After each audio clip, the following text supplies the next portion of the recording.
Hi hello నమస్తే, మీ Srinivas, Vishwas TV.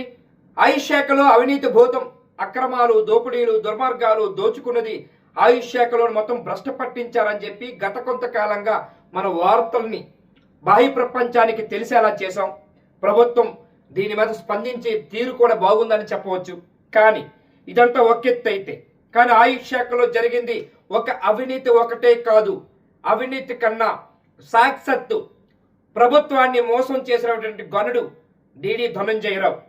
సాక్షాత్తు గౌరవ హైకోర్టుకి తప్పుడు నివేదికలు ఇచ్చి కమిషనర్ ఇవ్వాల్సిన లెటర్లు కూడా తుక్కుపెట్టి కమిషనర్ గారికి తెలియకుండా డిడి ధనంజయరావు చేసిన ఆగడాలు, అక్రమాలు, దోపిడీలు ఇవన్నీ కూడా బాహ్య ప్రపంచానికి తెలిసేలా, అది సాక్ష్యాధారాలతోటి ఇక్కడ మీరు చూడొచ్చు మీరు నెంబర్తో పాటు కోర్టులో ఉన్న ఫిల్ ఏమైంది, ఆ ఫిల్ ఎవరు వేశారు, ఏ విధంగా వేశారు, దేనికోసం వేశారు, ఇవన్నీ కూడా చూపించే ప్రయత్నం చేద్దాం.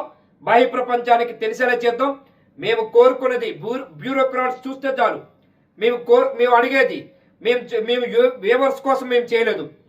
ఈ సొసైటీలో ఏపీలోని రాజకీయాలు మారాలి, ప్రభుత్వాలు మారాలి, ప్రభుత్వ పనితీరు మారాలి. ప్రభుత్వంలో ఉన్నటువంటి ఐఏఎస్ అధికారులు, ఐపీఎస్ అధికారులు దీని జరిగినటువంటి ఆయుష్ శాఖలో జరిగినటువంటి అవినీతి అక్రమాలు ఏ విధంగా జరుగుతున్నాయి, ఏ విధంగా దోచుకుంటున్నారు, వాళ్ళంతా మార్చి ఈ బాహ్య ప్రపంచానికి తెలిసేలా వారిపైన చర్యలు తీసుకుంటారని ముఖ్య ఉద్దేశంతో విశ్వాస్ టీవీ కంకణం కట్టుకున్నది. అదే విశ్వాస్ టీవీలో బాహ్య ప్రపంచానికి చూపించేలా జరుగుతున్న పరిణామాలు, ప్రభుత్వానికి వారధిగా ప్రభుత్వంలో జరిగిన అవినీతి, ప్రభుత్వంలో జరిగిన అక్రమాలు, దోచుకున్నవి, ఒక డిడి డైరెక్టర్, డిప్యూటీ డైరెక్టర్ అధికారి చలామణి అవుతున్నటువంటి తీరు, ఆ అధికారి కొన్ని వందల కోట్ల రూపాయలు దోచేసుకున్నటువంటి తీరు, ఎంతో మందిని డాక్టర్లని నమ్మించి మోసం చేసినటువంటి ఆ పరిస్థితి ఎట్లా జరిగింది, ఏ విధంగా జరిగింది, ఏం చేస్తున్నారు, గౌరవ హైకోర్టుని ఏ విధంగా తప్పుదోవ పట్టించారు, ప్రభుత్వంలో ఉన్నటువంటి కమిషనర్ దగ్గర నుంచి హెల్త్ సెక్రటరీ వరకు తెలియకుండా వాళ్ళని ఎట్లా నొక్కిపెట్టి వాళ్ళకి బాహ్య ప్రపంచానికి తెలియకుండానే చూపించి మసిపూసి మారడకాయలాగా డిడి ధనంజయరావు ఏ విధంగా ఆటలు ఆడాడు, ఇవన్నీ కూడా చూపించే ప్రయత్నం చేద్దాం విత్ సాక్ష్యాధారాలతోటి. 2024 డిసెంబర్, 2025 జనవరి, ఈ 2 నెలల కాలంలోని 72 పోస్టులు ఏ విధంగా ఇచ్చారు, అసలు కోర్టు, గౌరవ హైకోర్టు 21 పోస్టుల్ని ఆపమని చెప్పింది, ఆర్థిక శాఖ దానికి అనుమతులు లేవని చెప్పింది. ఆర్థిక శాఖతో పాటు ఇక్కడ ఉన్నటువంటి ఆయుష్ శాఖ కూడా ఇది వద్దని చెప్పినా సరే ఆయుష్ శాఖని కళ్ళు గప్పి ప్రభుత్వాన్ని ముంచేసి హైకోర్టుకి తప్పుడు నివేదికలు ఇచ్చి 72 పోస్టులు అమ్ముకున్నారా, అమ్మబడ్డారా, దోచుకున్నారా అంటే దీని వ్యత్యాసం. ఎప్పుడైతే కోర్టుకి తప్పుదావ పట్టించి కోర్టుకి తప్పుడు నివేదిక ఇచ్చిన రోజున అది నిజంగా అమ్మారని చెప్పాలా, అమ్మలేదని చెప్పాలా, అమ్మారనే చెప్పాలి. ఇది వాస్తవంగా అమ్ముకున్నట్టనే తెలుస్తూ ఉన్నది. దానిలో భాగంగా కోర్టులో WP దాని యొక్క నెంబర్, కోర్టులో ఉన్నటువంటి నెంబరు 4982/2025 తేదీన డిడి ధనంజయరావుపై కేసు వేస్తే, గౌరవ హైకోర్టులో కేసు వేస్తే, డాక్టర్లు వేస్తే దాన్ని 10 నెలల నుంచి ప్రభుత్వం కౌంటర్ వేయలేదంటే దీన్ని ఏ విధంగా చూడాలి, దీన్ని ఏ విధంగా మనం ముందుకెళ్ళాలి, అసలు ప్రభుత్వాలు ఉన్నాయా లేవా, కమిషనర్ గారు నిజంగా ఉన్నారా లేరా, ఇక్కడ హెల్త్ సెక్రటరీ ఉన్నారా లేరా, అలాంటి లేరు అనుకునేటప్పుడు ఆయుష్ శాఖని ఇక్కడి నుంచి ఎత్తియొచ్చు కదా. ఆయుష్ శాఖ అంటే ఈ రోజు దేశంలోని ప్రధానమంత్రి దగ్గర నుంచి రాష్ట్రపతి దగ్గర నుంచి ముఖ్యమంత్రి, రాష్ట్రాల్లో ఉన్న ముఖ్యమంత్రుల వరకు అందరూ ఆలోచన చేసేది దీర్ఘకాలికంగా ప్రజలు ఆయుష్ ద్వారానే ఎటువంటి జబ్బునైనా నయం చేయవచ్చు అనే పూర్వం మనం గత 100 సంవత్సరాల ముందు మన తాతల దగ్గర నుంచి బ్రతికినటువంటి వాస్తవాలు ఆ రోజు ఆయుష్ ద్వారానే, అంటే మనం నేచురోపతి ద్వారానే బ్రతికినటువంటి సందర్భాలు ఉన్నాయి. ఏ జబ్బు వచ్చినా ఒకటి నేచురోపతి తోటే సాధ్యమని నిరూపించినటువంటి ఈ రోజు సైన్స్ తో సమానతత్వంగా సైన్స్ ని సైన్స్లో వ్యత్యాసంగా సైన్స్లో దాగి ఉన్నటువంటి అన్నీ కూడా నేచురల్గా తగ్గే మార్గాలు అదే అని చెప్పి ఈరోజు ఋషుల దగ్గర నుంచి అందరూ చెప్పినటువంటి మాటలు వాస్తవమయ్యాయి. ప్రభుత్వాలు ఈరోజు కోవిడ్ వచ్చిన తర్వాత నేచురోపతికి ఈరోజు డిమాండ్ పెరిగింది. అట్లాంటి నేచురోపతి, అట్లాంటి యునాని, అట్లాంటి ఆయుర్వేదిక్, అట్లాంటి హోమియో ఈరోజు ఈ రాష్ట్రంలో లేకుండా అట్లాంటి దారిని దోచేసుకున్నటువంటి ధనంజయరావు ఆయన అవినీతి అక్రమాలు మీకు స్పష్టంగా చూపించే ప్రయత్నం చేస్తాను. ఇది చాలా బ్రహ్మాండమైనటువంటి ఈ రాష్ట్రంలోని ప్రభుత్వాన్ని మరోపక్క గౌరవ హైకోర్టుని, మరోపక్క ప్రభుత్వంలో ఉన్నటువంటి కమిషనర్, హెల్త్ సెక్రటరీ వాళ్ళకి తెలిసే చేశారా, తెలియకుండా జరిగిందా, నిజంగా హెల్త్ సెక్రటరీ తెలియకుండా జరిగిందా లేదా అనేది ఇవన్నీ కూడా బాహ్య ప్రపంచానికి తెలిసేలా చేద్దాం. 4982/2025 ఇది కేసు నెంబరు. డిడి ధనంజయరావు పై కేసు వేస్తే డిడిఏ అంటే డిడి ధనంజయరావు మీద కేసు వేస్తే డిడిఏ అంటే ఆయన కౌంటర్ వేయాలి. కానీ ప్రభుత్వము కమిషనరు గత 6 నెలల లోపు ఎప్పుడు కూడా ఫిబ్రవరి నెలలో కేసు వేస్తే 6 నెలల మధ్యలో ఎప్పుడైనా కౌంటర్ దాఖలు చేయాలి. ఎందుకు చేయలేదు? దేనికోసం చేయలేదు? ఎంత తప్పు జరగకపోతే, తప్పు చేయకపోతే డిడి ధనంజయరావు కౌంటర్ దాఖలు వేయకుండా అడ్డుపడింది ఎవరు ఆజ్యులు, ఎవరు బినామీ? ఆ బినామీ ఏం చేస్తున్నాడు? బినామీ డ్యూటీ అప్పచెప్తే డ్యూటీ చేయకుండా ప్రతి వారంలోని ఒక్కరోజు కోర్టుకు వెళ్ళి అది ఆపించటము నిజం కాదా, వాస్తవం కాదా? డాక్టర్ రఘుకి ఏం సంబంధం? ఇవన్నీ కూడా చూపించే ప్రయత్నం చేద్దాం. తవ్వే కొలది బయటకు వస్తున్న ధనంజయుడు అవినీతి అక్రమాలు. గౌరవ హైకోర్టుని 72 పోస్టుల్లో 21 పోస్టులు ఆపమని చెప్పినప్పుడు ఏం చేశారు కమిషనర్? నిజమే కదా, హైకోర్టు 72 పోస్టులు 21 పోస్టులు ఆపండి చెప్పినప్పుడు కమిషనర్ ఏం చేశారు? 1, 2 కమిషనర్ సిగ్నేచర్ లేకుండా డిడి ధనంజయరావు ఎట్లా హైకోర్టుకి తప్పుడు నివేదిక ఇచ్చారు? ఇందులోనే ఈ 72 పోస్టులో 21 పోస్టులు ఆపమని కమిషనర్ చెబితే, కమిషనర్ కి ఏదైతే ప్రభుత్వానికి కమిషనర్ కి గౌరవ హైకోర్టు చెబితే, కమిషనర్ లేని టైంలోని, కమిషనర్ ఇక్కడ నుంచి ట్రాన్స్ఫర్ అయిపోయిన టైంలోని ఆయన సిగ్నేచర్ లేకుండా డిడి ధనంజయరావు ఎట్లా హైకోర్టులో తప్పుడు నివేదిక ఇచ్చాడు? అసలు వేయటానికి లేదు, వేసే హక్కు లేదు. ఎవరు వేయాలి? కమిషనర్, సాక్షాత్ కమిషనర్ వేయాలి.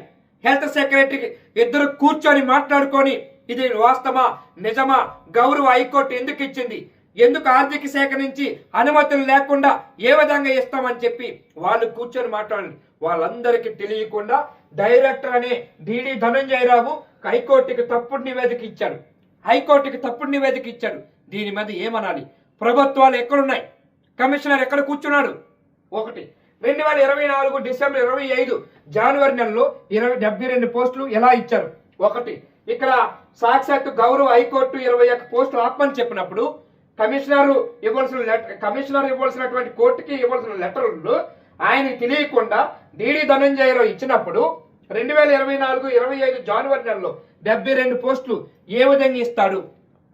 అసలు ఆర్థిక శాఖ అనుమతి లేదు కూడా లేదు. అప్పుడు కోర్టుని తప్పుదోవ పట్టించి, గౌరవ కోర్టుని తప్పుదోవ పట్టించి 72 పోస్టులు ఇచ్చేసాడంటే ఎంత డబ్బు దోచుకున్నాడు, ఏ విధంగా దోచుకున్నాడు? దీన్ని బట్టి అర్థం కావట్లేదా? ప్రభుత్వం ఎందుకు మేనమేషాలు లెక్కేస్తుంది? అయిపోయింది. ఫిబ్రవరి 25 సంవత్సరంలో డాక్టర్లు కోర్టులో పిల్లి వేస్తే బయటికి రాకుండా ఎట్లా దొక్కిపెట్టాడు? ఏదైతే ఫిబ్రవరిలో ఈ పోస్టులు జనవరి నెలలో ఇచ్చేసిన తర్వాత ఫిబ్రవరి నెలలో స్పష్టంగా డాక్టర్లు అందరూ కలిసి కోర్టులో పిల్లి వేశారు, బయటికి రాకుండా నొక్కి పెట్టారు. ఈ పిల్లి వేసినటువంటి నెంబరే ఇది. మనం చూడొచ్చు, స్పష్టంగా చూడొచ్చు. ఏదైతే ఎక్కడైతే పిల్లి వేశారో స్పష్టంగా చూడొచ్చు. ఇదే పిల్లి నెంబరు. ఈ పిల్లి నెంబరే ఇదే. మీరు చూడండి, ఇదే పిల్లి నెంబరు. ఏ విధంగా వేశారు? వేయవలసిన అవసరం ఏమొచ్చింది? ఎందుకు వేశారు? మీరు చూడండి, పిల్లి నెంబర్ ఇదే. మీరు చూడొచ్చు, బాహ్య ప్రపంచానికి తెలిసేలా చూపించండి. ఏదైతే ఉన్నదో పిల్లి నెంబర్ ఇదే. 4982/2025 పిల్ నెంబర్. ఓకే, ఎందుకు వేశారు? వేయవలసిన అవసరం ఏమొచ్చింది? అయిపోయింది. వేస్తే వేస్తే డాక్టర్లు వేసిన తర్వాత ఈ రోజుకి ఫిబ్రవరి నెల అంటే 10 నెలలు అయింది. 10 నెలల్లో కౌంటర్ దాఖలు చేయాలి. ఎవరు చేయాలి? డిడి ధనంజయరావు తప్పు చేశాడని ఆయన మీద కేసు వేసినప్పుడు డాక్టర్లు కౌంటర్ దాఖలు చేయాలి. కౌంటర్ దాఖలు రాయకుండా అడ్డుకునేది ఎవరు? కోర్టుల బెంచ్ మీదకి రానియకుండా ఎందుకు డిడి ధనంజయరావు అడ్డుపడుతున్నాడు? నిజమే కదా, ఆయన మీద కేసు ఉన్నది కాబట్టి కౌంటర్ దాఖలు వెయ్యాలి. కాబట్టి ఆయన మీద వెయ్యాలనుకునేటప్పుడు డిడి ధనంజయరావు అసలైన సూత్రధారి, పాత్రధారి, అసలైన దొంగ కాబట్టి డిడి ధనంజయరావు నొక్కిపెట్టడం వాస్తవం కాదా? డాక్టర్ రఘు ప్రతి వారం కోర్టుకు వెళ్లి బెంచ్ మీదకి రానియకుండా మేనేజ్ చేయడం నిజం కాదా? వాస్తవం కాదా? ఇది వాస్తవమే కదా.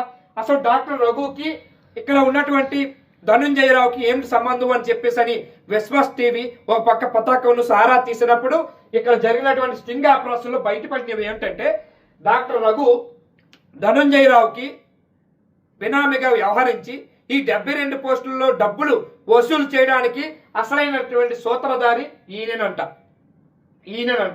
ఇది అసలైనటువంటి వాస్తవం. 10 నెలల నుంచి కౌంటర్ ఫైల్ వేయకుండా ఎందుకు ఆపుతున్నాడు డిడి? అసలు 10 నెలల నుంచి కౌంటర్ ఫైల్ వేయలేదు. ఇందాకే మనం చెప్పినాం, తప్పు చేసిన వాడు డిడి ధనంజయరావు కాబట్టి కౌంటర్ ఫైల్ వేయకుండా ఆపగలిగాడు. ఇది వాస్తవమే కదా. ఆయన తప్పు చేశాడు కాబట్టి కౌంటర్ ఫైల్ వేయకుండా ఆపగలిగాడు. దీని మీద కమిషనర్ ఏం చేస్తున్నారు? ఇక్కడ ఉన్నటువంటి హెల్త్ సెక్రటరీ ఏం చేస్తున్నాడు? 10 నెలలు ఏదైనా గవర్నమెంట్ నుంచి, ప్రభుత్వం నుంచి కౌంటర్ ఫైల్ 6 నెలల్లో వేయాలి. ఎందుకు వేయలేదు? ఎందుకు బెంచ్ మీదకి రానికుండా నొక్కి పెడుతుంటే ఏం చేస్తున్నారు కమిషనర్? ఏం చేస్తున్నారు హెల్త్ సెక్రటరీ? డాక్టర్ రఘు 72 మంది డాక్టర్ల నియామకాల్లో ఆ టైంలో జాయిన్ అయ్యాడు కాబట్టి బెంచ్ మీదకి రానియకుండా మేనేజ్ చేస్తున్నాడు అంట కదా. అది నిజమే కదా. ఆ టైంలో డాక్టర్ రఘు 2024 డిసెంబరు 2020 జనవరిలో ఆ 72 మంది డాక్టర్లో అసలైనటువంటి డాక్టర్ జాయిన్ అయిన డాక్టరు ఏదైతే బినామీ డబ్బులు కలెక్షన్ చేసింది ఈ డాక్టర్ రఘు కాబట్టి అందుకని బెంచ్ మీదకి రానియకుండా మేనేజ్ చేస్తున్నాడు. ఒకవేళ బెంచ్ మీదకి వస్తే ఈయన ఉద్యోగం పోతుంది కాబట్టి, ఈయన ఉద్యోగం గాల్లో కలిసిపోతుంది కాబట్టి, ప్రభుత్వాన్ని మోసం చేశాడు కాబట్టి, ప్రభుత్వాన్ని పూర్తిగా ముంచేశారు కాబట్టి, ఆయుష్ శాఖను భ్రష్టు పెట్టించారు కాబట్టి అందుకని కౌంటర్ మీదకి రానియకుండా మేనేజ్ చేస్తున్నాడంట. ఎందుకంటే ₹1 కూడా ఆర్థిక శాఖని, గవర్నమెంట్ ని మోసం చేసిన డిడి ధనంజయుడు 72 పోస్టులు ఎలా ఇచ్చాడు అనేది $1,00,000 ప్రశ్న. నిజమే కదా. ఎలా ఇచ్చాడనేది ఈ రోజు లక్షలాది మంది డాలర్ల ప్రశ్నతోటి మొదలవుతుంది. వాస్తవమే కదా. డాక్టర్ రఘు ఉచితంగా ఉద్యోగం పొందింది కేవలం బినామీగా మారి డబ్బులు వసూలు చేయటానికే అని పలువురు చెబుతున్నది నిజమే కదా. మీకు ఇందాకే చెప్పాను, డాక్టర్ రఘు బినామీగా మారటానికి కారణము ఆయన డబ్బులు ఉచితంగా ఉద్యోగం పొందడంతో పాటు డబ్బులు కూడా వసూలు చేయడానికి ఈయన పెట్టుకొని ఈయన ద్వారా నడిపించారనేది ధనంజయరావు అని చెప్పేసి చెప్తున్నటువంటి మాటలు. 72 మంది డాక్టర్ నియామకాల్లో కౌంటర్ ఫైల్ వేయకుండా గవర్నమెంట్ ఎందుకు అడ్డుపడుతుంది? దీనికి సమాధానం చెప్పాల్సింది కమిషనరే కదా. నిజమే కదా. కమిషనర్ దీని మీద పట్టుకోవాలి కదా. ఎందుకు పట్టుకోవట్లేదు? ఇదే విషయానికి వస్తే మీకు స్పష్టంగా ఆయుష్ శాఖలో అవినీతి అక్రమాలు మామూలే అనుకుంటే దానికన్నా దారుణమైనటువంటి దాష్టికాలు పతాకం న్యూస్, విశ్వాస్ టీవీ నిఘా నేలలో భయంకరమైన నిజాలు ఒక పక్క కోర్టును తప్పుదోవ పట్టించి గవర్నమెంట్ నిండా ముంచి 72 మంది డాక్టర్ల భవిష్యత్తు ఏమిటో తెలియని అయోమయ స్థితికి తీసుకువెళ్ళటానికి ఒక డిడి ధనంజయరావు బినామీగా డాక్టర్ రఘు అవి దారుణమైన తప్పులు తెలిసి కూడా భయంకరమైన నిజాలు పతాకం న్యూస్ నిఘా నేలలోని విశ్వాస్ టీవీ చూపించే ప్రయత్నం చేస్తుంది. నిర్భయంగా రాసి చూపించింది. అదేంటో చదువుకుందాం, బాహ్య ప్రపంచానికి తెలిసేలా విశ్వాస్ టీవీ చూపిస్తుంది. అది మీరు ఒక్కసారి చూడొచ్చు. ధనంజయరావు ఎట్లా చేశాడు, ఏ విధంగా చేశాడు అనేది మొత్తం అంతా చూడొచ్చు. 21 పోస్టులు ఆపమని చెప్పినప్పుడు గౌరవ హైకోర్టు 21 మంది పోస్టులు ఆపమని చెప్పినప్పుడు ఏ విధంగా దొంగ సంతకాలతోటి కమిషనర్ తెలియకుండా వెళ్ళాడు ఏంటనేది చూపించే ప్రయత్నం చేద్దాం.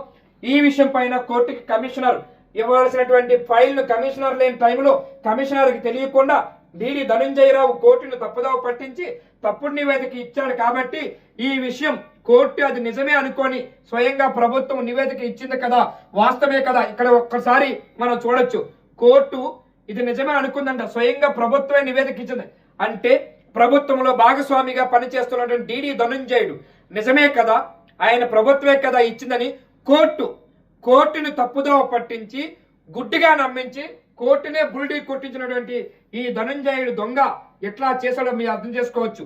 ఆ కదా వాస్తవే కదా అని ఆ కోర్టు సరే అన్నదంట. దీన్ని దృష్టిలో పెట్టుకుని ఆర్థిక శాఖను కోర్టుని మోసం చేసి 72 మంది పోస్టుల్ని 2024 డిసెంబర్లో ఇచ్చేశాడంట మన ధనంజయరావు. అదే ఈ కోర్టుని ఒక పక్క ప్రభుత్వాన్ని ఆర్థిక శాఖని అవన్నీ కూడా తప్పుదావ పట్టించి బయటికి వెళ్ళనీయకుండా వాళ్ళకి తెలియకుండా మొత్తం అంతా కూడా తప్పుడు నివేదికలు ఇచ్చి 72 పోస్టులు అమ్మేశాడంట. ఒకటి 2025 ఫిబ్రవరి నెలలో 21 పోస్టులు ఆపమని గౌరవ హైకోర్టు చెబితే దానికి ఆపకుండా ఏ విధంగా 72 పోస్టులు ఇచ్చారని డాక్టర్ కోర్టులో ఫిల్ వేశారు. ఈ కేసు యొక్క నెంబరు WP మనం ఇందాక చెప్పాం. దీని మీద డీడీ ధనంజయరావు 10 నెలలు గడుస్తున్నా ఇప్పటికీ బెంచ్ మీదకి రానియకుండా అడ్డు తగులుతూ మేనేజ్ చేస్తూ కౌంటర్ కూడా వేయకుండా డీడీ ధనంజయరావుతో పాటు ఆయన బినామీగా ఉన్న డాక్టర్ రఘు కూడా మేనేజ్ చేయడంలోని భాగం వాస్తవం కాదా? డాక్టర్ రఘు ప్రతి వారం కోర్టుకి వెళ్ళడం నిజం కాదా? 21 పోస్టులతో కలిపి మొత్తం 72 పోస్టులు ఇచ్చేయడం నిజం కాదా? డాక్టర్ రఘు ఈ వ్యవహారం నడిపించినందుకు గాను ఉద్యోగం తీసుకోవడం వాస్తవమే కదా? మిగతా డాక్టర్లు ఎంతో డబ్బు సమీకరించడం నిజం కదా? అంతే కదా, వాస్తవే కదా? సరే, ఇదంతా ఒక ఎత్తు అయితే మంత్రి లోకేష్ మరియు హెల్త్ మినిస్టర్ సత్యకుమార్ యాదవ్ కు తెలుగు జర్నలిస్ట్ ఫోరము టీజేఎఫ్ ఆధ్వర్యంలో ఇచ్చిన ఫిర్యాదుల్ని బయటికి రానియకుండా ఆపింది నిజం కాదా? డీడీ ధనంజయరావు ఇదే విషయంపై మంత్రులు పిఏలను కలిసి బినామీగా ఉన్న డాక్టర్ రఘు బృందం వేడుకోవడం నిజం కాదా? ఫిర్యాదులు ఆపమని చెప్పడం వాస్తవం కాదా? ఈ విషయము 1 రోజు 2 రోజులు ఆపుతారు. తర్వాత ఆయన కమిషనర్ మరియు హెల్త్ సెక్రటరీకి తెలియకుండా ఆపుతామనుకుంటే పప్పులో కాలేసినట్టే కదా? అది వాస్తవే కదా? డీడీ ధనంజయరావు చేసినటువంటి ఆగత్యాలు ప్రభుత్వానికి మరియు ఆయుష్ శాఖకి క్లర్క్ స్థాయి నుంచి డీడీ వరకు ఎదిగినటువంటి అన్ని విధాలుగా మోసం చేసిన గరుడు ధనంజయరావే. ఎట్టి పరిస్థితుల్లోనే నిజం ఎప్పుడు కూడా దాగదు. కాబట్టి ఈ రోజుకైనా డీడీ ధనంజయరావుపై ఎంక్వైరీ చేసి ఆలోచనలో ఉన్నది కాబట్టి వెంటనే డీడీ పదవి నుంచి తప్పించమని ముందుకెళ్ళని టీజీఎఫ్ కోరుతుంది. ఇది వాస్తవం. ఎందుకంటే ఈ రోజు ప్రభుత్వంలో ఉన్నటువంటి ముఖ్యమైనటువంటి జాతీయ ప్రధాన కార్యదర్శి లోకేష్ మంత్రిగా పనిచేస్తున్నటువంటి సందర్భాలు మనకు తెలిసిన విషయమే. లోకేష్ స్వయంగా కలగజేసుకొని మా ప్రభుత్వానికి చెడ్డ పేరు వస్తుందని భయం పక్కన పెట్టుకుంటే ప్రభుత్వాలకి చెడ్డ పేరు రాకూడదు, ఇట్లాంటి అవినీతికి పాల్పడుతున్న అధికారులు ఉండకూడదని ఆయన ఆదేశాలు జారీ చేశారు మంత్రి లోకేష్ గారు. ఆయన హ్యాట్సాప్ చెప్పొచ్చు. అట్లాగే సత్యకుమార్ యాదవ్ గారు కూడా దీని మీద ముందుకు వెళ్ళడం కూడా హర్షదగించే విషయమే. మంత్రి లోకేష్ కి టీజీఎఫ్ ఇచ్చిన ఫిర్యాదులు స్పష్టంగా డీడీ ధనంజయరావుపై ఎంక్వైరీ చేయమని ఆదేశాలు జారీ చేసిన మంత్రి. దాని నిమిత్తం ఆ ఎంక్వైరీ స్వయంగా డీడీ ధనంజయరావు బెస్ట్ ఫ్రెండ్ మరియు ఆయుష్ శాఖలో ఆయుష్ కాలేజీలో ప్రిన్సిపల్ గా పనిచేసినప్పుడు ఏడి ఆయుర్వేద అనుచర గణం అధికారులతో మరియు ఈ కుట్రలో భాగస్వామి ఎంతో లబ్ధి పొందిన సక్లెన్తో మీరు చూడండి. ఇక్కడ ఆదేశాలు జారీ చేసిన తర్వాత ఎంక్వైరీ చేయమని డీడీ పదవిని తప్పించాలి కదా? తప్పించకుండా అడ్డుకున్నది ఎవరు? ఇక్కడ ఎవరైతే డీడీ ధనంజయరావు దగ్గర పనిచేసిన ప్రిన్సిపల్ గా పనిచేసిన సక్లెన్ ఆయన అనుచరుడు కాబట్టి సక్లెన్తో ఎంక్వైరీ చేయమని ఆదేశాలు జారీ చేస్తే ఈ యొక్క 24294442 నెంబర్ 4 నెలలు గడిచినా కూడా ఆ ఎంక్వైరీని ఆపించింది సక్లేను డీడీ ధనంజయరావు. ఇద్దరు ఫ్రెండ్స్ కాబట్టి అనుచరగణం కాబట్టి ఆపగలిగారు. ఈ రోజు ఏం ఆపుతారు? కోర్టును కూడా ఆపుతారా? కోర్టును కూడా ఆపే సత్తా మీకుందా? ఇప్పుడు కూడా డీడీ ధనంజయరావు మాట్లాడుతున్నాడంట.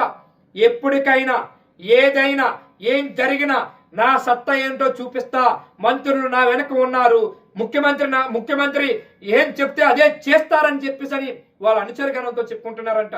అంటే ముఖ్యమంత్రి పేర్లు చెప్పుకొని సాక్షాత్తు గౌరవనీయులైనటువంటి ఈ రాష్ట్రాన్ని మార్గాన్ని చూపిద్దాం అనుకున్న గౌరవనీయులు ముఖ్యమంత్రి చంద్రబాబు నాయుడు గారి పేరు చెప్పుకొని నువ్వు దౌర్జన్యానికి దుర్మార్గాలకి పాల్పడుతూ ఉంటే ఆయుష్ శాఖను భ్రష్టు పెట్టి చూస్తుంటే గాజులు తొడుక్కొని ఉంటారనుకున్నాడా మిస్టర్ ధనంజయరావు?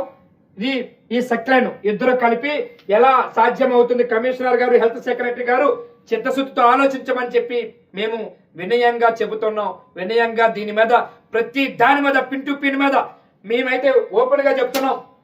విశ్వాస్ టీవీ నుంచి ఓపెన్ గా మేము ఈ రోజు వరకు వేసినటువంటి ఏవైతే ఉన్నాయో ప్రతిదీ కూడా ఆధారాల రూపంతో ప్రతిదీ కూడా జరిగినటువంటి ఏదైతే వీళ్ళు దోచుకునేవన్నీ కూడా సాక్షాత్తు మొత్తం ప్రతిదీ కూడా కోర్టు దగ్గర నుంచి కూడా ఏవైతే ఫిల్స్ ఉన్నాయో కోర్టు ఫిల్ వేసిందో కోర్టులో వేసినటువంటి కేసుల దగ్గర నుంచి అన్ని కూడా బయట పెట్టడానికి మేము బాహ్య ప్రపంచానికి తెలిసేలా చూపిస్తాం. ఒకటి, ఇది జరిగిన తర్వాత హోమియోలోని ఎంతవరకు దోచుకున్నాడు, బిహెచ్ఎంఎస్, బిఏఎంఎస్, యునాని, ఒక పక్క యోగా, బిఎన్వైఎస్, ఈ 4 భాగంలోని యునాని, బిఎన్వైఎస్ ఈ 2 పక్కన పెట్టుకుంటే హోమియోలో ఎంత దోచుకున్నాడు, హోమియోలో దోచుకున్నది ఎంత, హోమియోతో పాటు ఇప్పుడు బిఏఎంఎస్ మనం ఆయుర్వేదిక్ చూపెడుతున్నాము, ఆయుర్వేదిక్ నుంచి హోమియో ఎట్లా దోచుకున్నాడు అనేది అది కూడా రేపు చూపించే ప్రయత్నం చేద్దాం. దీనిలో భాగంగా దీంతో పాటుగా స్పష్టంగా ఒకటి, హోమియోలోని నేచర్ ఆఫ్ డ్యూటీ వేరువేరుగా ఉంటాయని కూడా అందులో మార్పులు చేసి ఏ విధంగా దోచుకున్నాడు అనేది రేపు తర్వాయి భాగంలో కూడా చూపించే ప్రయత్నం చేద్దాం. బాహ్య ప్రపంచానికి తెలిసేలా చేద్దాం. ఈ ఏదైతే ఆయుష్ శాఖని భ్రష్ట పట్టించి ఆయుష్ శాఖని దుర్మార్గంగా వ్యవహరించి ఆయుష్ శాఖని దోచుకున్నటువంటి ఈ ధనంజయరావుపై ఎట్టి పరిస్థితుల్లో కూడా ఉద్యోగం నుంచి తొలగించాలి, ఉద్యోగం నుంచి పక్కన పెట్టాలి, ఎంక్వైరీ చేయాలి అని కోరుతూ ఉన్నాం. Thank you.